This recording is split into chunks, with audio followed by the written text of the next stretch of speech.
बताइए सिद्धार्थ यादव जी, 3 प्रहार आप लोगों पर किए गए, 3 प्रहार किए गए, अब तीनों का जवाब दे दीजिए। देखिए हिमांशु जी, सबसे पहले आपने डिबेट की शुरुआत करी कि 4 जून के बाद लठ बजेंगे क्या।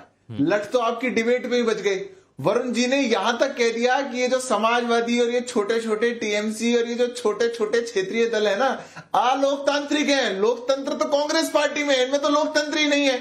और बेचारे हमारे समाजवादी के साथी भी घूंट पी करके रह गए, क्योंकि अभी तक वो शीर्ष नेता से चिरकुट नहीं कहा गया, वो हिम्मत नहीं दिखा पा रहे जवाब देने का। देखिए मुद्दा कुछ और है। जब दुबे जी कुछ और बात करिए, कैसा धर्म हुआ गठबंधन का, अपमान का धर्म है ये, कौन सा धर्म है। एक दूसरे को अलोकतांत्रिक बता दिया तो गठबंधन ही क्यों किया। अलोकतांत्रिक दलों के साथ गठबंधन करके सरकार बनाना चाहते क्या। चलिए छोड़िए उस बात को। पर दुबे जी अभी दूसरी बात कर रहे थे। दुबे जी कह रहे हैं, वैसे तो एक कहावत याद आ गई दुबे जी की बात सुन के कि बकरे की अम्मा कब तक खैर मनाएगी। 4 तारीख आने ही वाली है, तो ये जो 4 दिन की खुशी आपकी बची है, जिन 4 दिनों में आप सोच रहे हैं कि अरे वाह ऐसा हो जाएगा वैसा हो जाएगा, आपकी दुकान में कोई सामान बचा नहीं। इस देश में आपने इतना भ्रम फैलाने की कोशिश करी, इतना भ्रम फैलाने की कोशिश करी, पूरा एक माहौल बनाने का प्रयास किया, संविधान को ऐसा करेंगे वैसा करेंगे, और देश की जनता पूछती रही कि अरे आपने अपने मैनिफेस्टो में संविधान के सबसे ज्यादा संशोधन लिखे, आपने संविधान को इतिहास में सबसे ज्यादा बदला,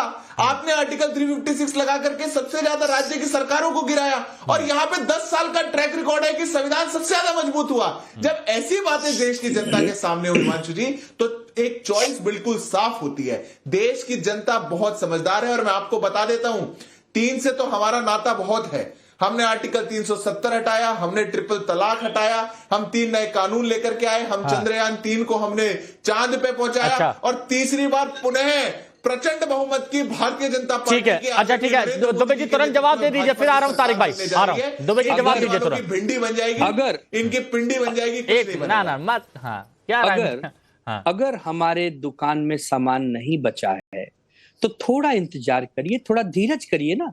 4 तारीख को संध्या काल 5 बजे तक आपको पता चलेगा कि हमारी दुकान में कितना सामान है और आपकी दुकान से सामान कहाँ गायब हो गया है। इसमें इतनी जल्दबाजी क्यों है? यही तो हम कह रहे हैं कि सपनों में मत जिए, आप धरातल पर आइए, जमीन पर आइए। 400 पार का नारा देने वालों, 200 पार नहीं होने जा रहे। कितनी जगहसाई कराओगे, कितना अपनी हंसखिलाई कराओगे, और उसके बाद भी ज्ञान देते हो हमें। हमारी पार्टी तोड़ दिया, हमारा चुनाव चिन्ह छीन लिया, हमारी सरकार गिरा दी, उसके बाद आप धराशायी होने जा रहे हो महाराष्ट्र में। मतलब सोचो कितने कमजोर हो। लगता है, और जो कमजोर होता साहब ने इंटरनल सर्वे करवा लिया है, उनको पता चल गया कि कहां पर क्या होने वाला है। 4 जून का इंतजार कर रहे हैं दुबे साहब। तारिक भाई का जोश बता रहा है। अच्छा, ये जोश बता रहा है। अच्छा, जोश तो बीजेपी वाले भी दिखा रहे हैं, मतलब जोश हर कोई दिखा रहा है, लेकिन जोश किसका दिखेगा 4 की शाम तक, उसका इंतजार करते हैं। तारिक भाई ये बताइए, ये कहा गया कि नया बिखराव दिखेगा, यानी जो कार्यकर्ता है वो भी पार्टियों को छोड़कर चले जाएंगे, गठबंधन के दलों की यहां पर बात की जा रही है। ऐसा क्यों आपको लग रहा है कि क्यों बीजेपी की तरफ से कहा जा रहा है, या फिर ये कार्यकर्ताओं के लिए एक संदेश है कि आने वाले वक्त में देख लीजिए? प्रधानमंत्री अपने किए हुए कार्यों को दोहरा रहे हैं। आपने शिवसेना तोड़ा, आपने एनसीपी को तोड़ा, आप फिर से कह रहे हैं कि हम और पार्टियों को सीबीआई और ईडीआई का डर दिखा के, सीबीआई ईडी का डर दिखा के तोड़ेंगे। एक बात आप बताइए, अच्छा मैं कुछ बोलता हूं अगर, तो अपने इतिहास के बारे में एक बार जरूर चेक करना चाहिए बीजेपी को। बीजेपी के प्रवक्ता पढ़ते कम है, मैं रिक्वेस्टफुली कह रहा हूं थोड़ा पढ़ें। आप बार बार गठबंधन को चैलेंज कर रहे हैं। हिंदुस्तान में गठबंधन की शुरुआत 77 में आपने की, सर्टिफिकेट दे दीजिए। आपने अपनी पार्टी का विलय कर लिया, आप जनता पार्टी में चले गए, ठीक। गठबंधन नंबर 1। अटल बिहारी वाजपेयी ने 3 दिन, 4 दिन, 5 दिन, 17 party, 20 party, 250 party, 300 party, 400 party, 200 party, 10 party, आ जाओ तुम ये मंत्री ले लो, मंत्रालय बनाया, आपने उनको मंत्री बनाया, सरकार बनाया। सर इसलिए जब हम क्या करते हैं, जब हम कुछ बोलते हैं ना, तो इतिहास आता है और हमारे मुंह पे चटाचट मारता है। नहीं लेकिन तारिक भाई, चटाचट मारता है, तारिक भाई, मैं इसलिए यहाँ पर एक गठबंधन की बात कर रहा था। जरूर एक बात देखना चाहिए। हाँ, मैं गठबंधन की यहां पर इसलिए बात कर रहा था क्योंकि इस गठबंधन में कुछ ऐसे दल देखे हैं जो एक दूसरे को इस तरह इस कदर कोसते हैं कि मतलब खुलकर सार्वजनिक मंच पर अरविंद केजरीवाल हो जाए या फिर टीएमसी हो जाए, कांग्रेस हो जाए, सब एक दूसरे पर खार निकालते हैं। मानता हूं इस बात को, जब बड़ा एक दल और उनके अंदर जो ऑडियो में कहीं कुछ इंटरप्शन हो रहा है, इसको मानता हूं, इस बात को मैं, हाँ बोलिए, इस बात को एक्सेप्ट करता हूं। हाँ यही पॉइंट उठाने की कोशिश कर रहा था। अवस्थी जी जी हिमांशु बड़ी साफ सी बात है कि अभी जो तारिक साहब बता रहे थे उसमें एक बात कहिए, इनका और कांग्रेस पार्टी का उत्तर प्रदेश में गठबंधन है।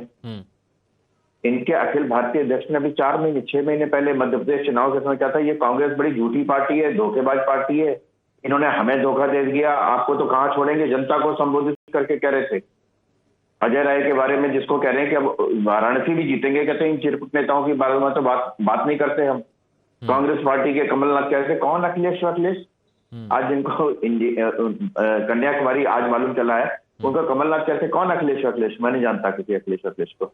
ये तो हालत है। अधीर रंजन चौधरी ममता बनर्जी के बारे में क्या करें?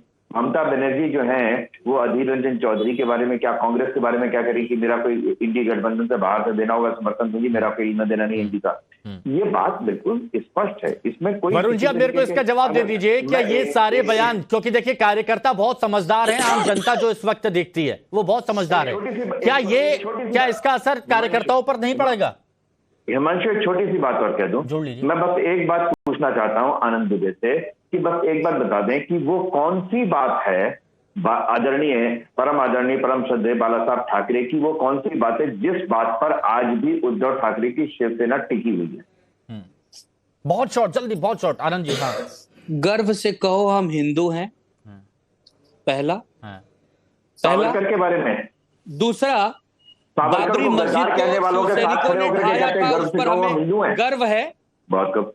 तीसरा, कौन सा गर्व है? सावरकर जी को भारत रत्न नहीं, वो सावरकर का मुद्दा उठा रहे हैं कि आप लोग सावरकर की दरबार करते हैं, लेकिन कांग्रेस क्या सोचती है सावरकर के बारे में? ठीक है, वीर सावरकर जी को भारत रत्न कब दिया जाएगा? यहाँ पर सिद्धार्थ यादव भी बैठे हैं और वरुण पुरोहित जी 20 सेकंड है, बताइए कार्यकर्ताओं पर इसका क्या इंपैक्ट पड़ेगा जब देखते हैं कि बड़े बड़े गठबंधन के दल के नेता एक दूसरे पर ऐसे वार करते हैं? देखिए हिमांशु जी, मैंने आपको शुरुआत में कहा लोकतंत्र और मिलिशिया फॉर्मेट में डिफरेंस होता है।